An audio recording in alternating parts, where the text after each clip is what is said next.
Alright guys, we are in tech, in the lines at the 2021 Pikes Peak Hill Climb. We're going to take you around and show you some of the cooler cars that we see in the paddock here and let you know what we think about them.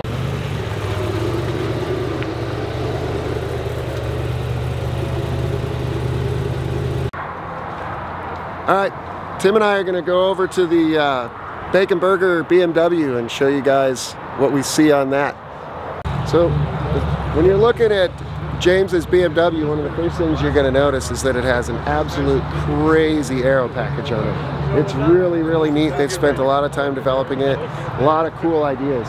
You see a lot of ducting coming out of the fender where they're kind of trying to get the air out from underneath the car and try and generate some more front downforce. And also, you guys need to check out the tunnels in the back of this thing because they're massive. Be out of here in probably 15 or 20 minutes.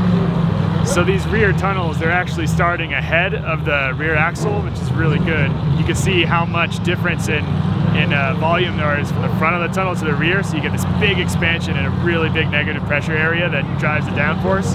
But since it's starting ahead of the rear axle, you actually end up with the pressure like more over the rear axle itself and not at the rear of the car where the tunnel is the biggest. So that's a really efficient way to drive downforce.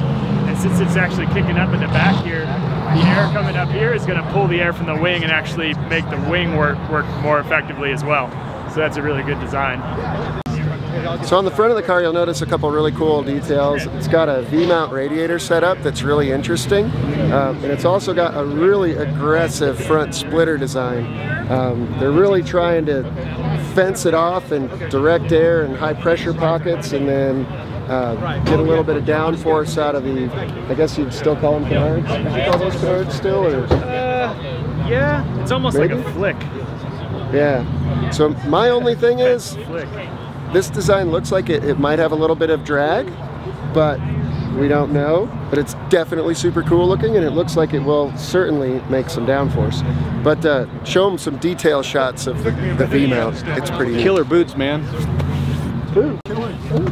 What's up, buddy? You guys here? Yeah, we just kind of ducting out the intercooler and the V-mount air. That's pretty good.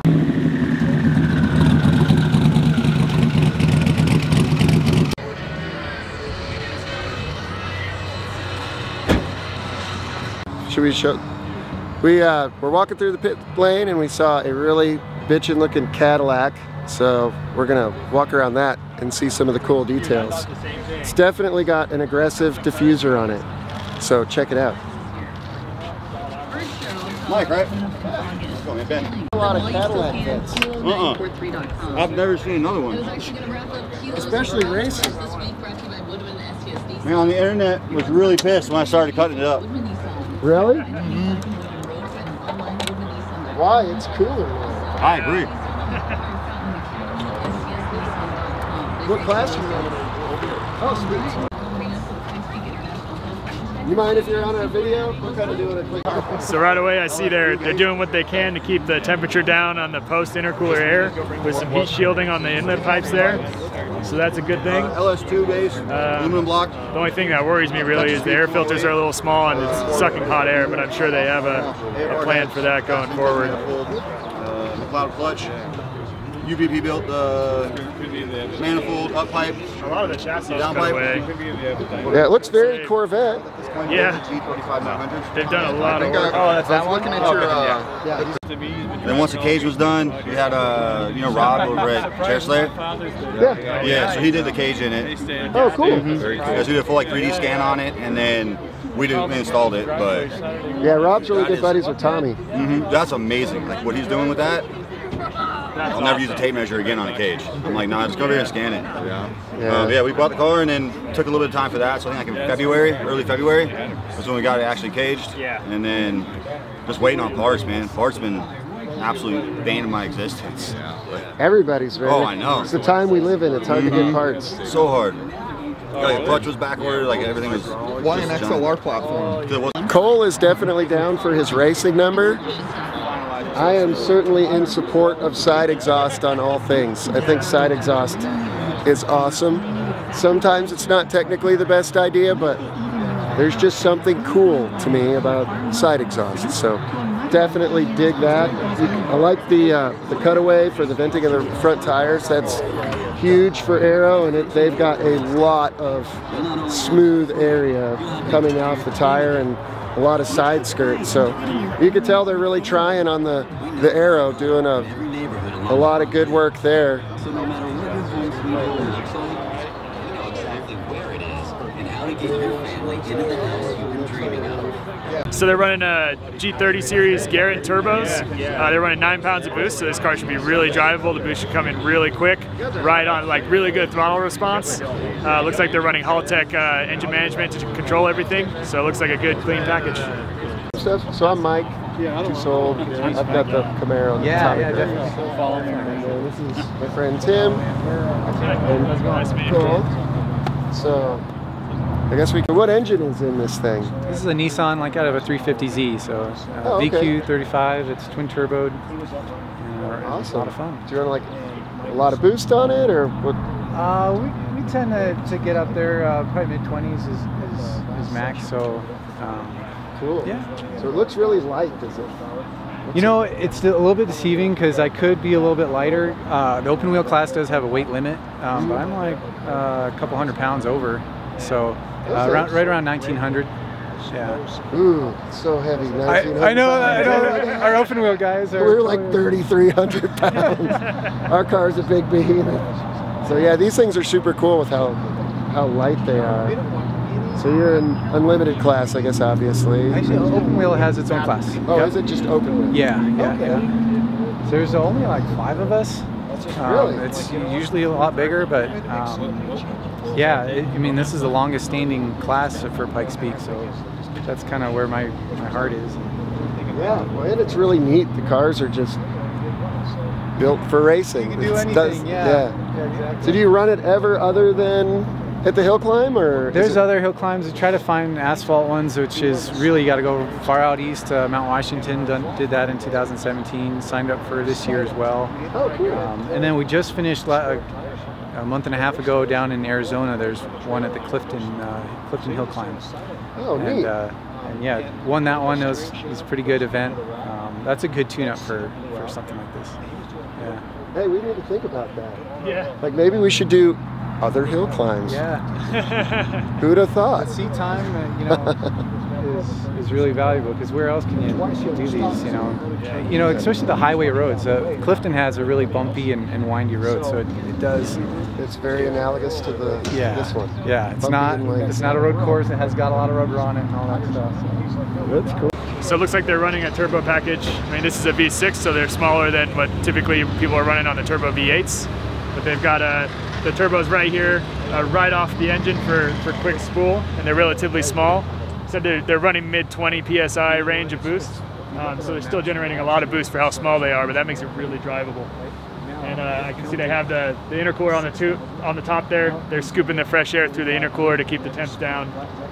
And it looks like they're running AEM engine management, which is also a great option. So it's pretty cool to see, even on an open wheel car like this, you're still going to see very similar aero elements that you do to a lot of the other cars that we've already looked at. So he's got a really large dual element wing, even got a wicker bill on the second element, so they're really going for it there, which is really cool. And the diffuser is kind of an interesting design. They've just made a series of channels and then connected them together to create a really long diffuser. And this one, if you look really close, it goes all the way into a flat belly on the car, which is a nice, efficient design. So it's really cool to see that the open wheel car is doing a lot of the same things that you'll see on any other car in the pits here. Really cool car. Thank you, and you guys too. Things are coming together well. All right, so you'll never expect it, but one of my absolute favorite cars to watch is the Diesel Bug. It is the neatest little thing you've ever seen. It runs compound boost, and they never stop working on it, which is really cool. So it's got a really good grassroots vibe to it, and it's just so different. And Gregory, the owner of it, is the nicest guy you'll ever meet. and he just works really hard on trying to go fast. And you got to check out some of the neat stuff on this car. So Tim, give him some takeaways. So the first thing is we've been seeing them build on this on Instagram, but they just added this whole front splitter assembly to the car, which is going to give them a lot better front end, because previously it had kind of this big open area in the front and a lip that was actually probably generating a little bit of lift. But now they've got this nice flat bottom. The end fences generate some downforce there, and also help push the air through the intercooler and radiator and out the hood, which will also generate downforce. So they should see some better front end there, and that'll give them some more grip and better drivability. I put them in the Volkswagen vans. Oh, okay. So the clutch that's in this. So it would seem really unusual that you would choose to put a diesel in a Volkswagen Bug. So give me a little bit of why you guys chose a diesel for this. Well, diesels, in my opinion at least, are really cool and a little underrated in America. Everybody thinks big, slow truck motor, but the new Volkswagen TDIs, this is a CR common rail motor, 2 liter. They're really light and they can just take boost like a champ. We're making 45 pounds of boost at 1400 RPM with the triple turbo setup, and it just goes up from there. It's taking everything we can throw at it and it just shrugs it off. Awesome. And in a car this light with that much torque, it's just a rocket. Yeah. It's an absolute rocket. It's awesome to see it rolling coal off the starting line. Oh yeah. So. We got the launch control set up with the transmission, and it really hooks up now and just goes. Yeah, it's a super cool car, and it's fun to watch it go. Thank so you, I wish Gregory was around to talk to us too. But he's looking. Our tech time is until 2:30, and he's trying to see if we can go early because we're just sitting around right now. Yeah, he's around here somewhere. He'll show up. I'm sure you could always just like put it in line and just wait. Yeah. Well, Bob has got his pants in a wad. We need to get out of here and go back to testing. Yes. So we're getting in the truck and heading to PPIR, doing more testing. Don't forget to like and subscribe. See you guys in the next video.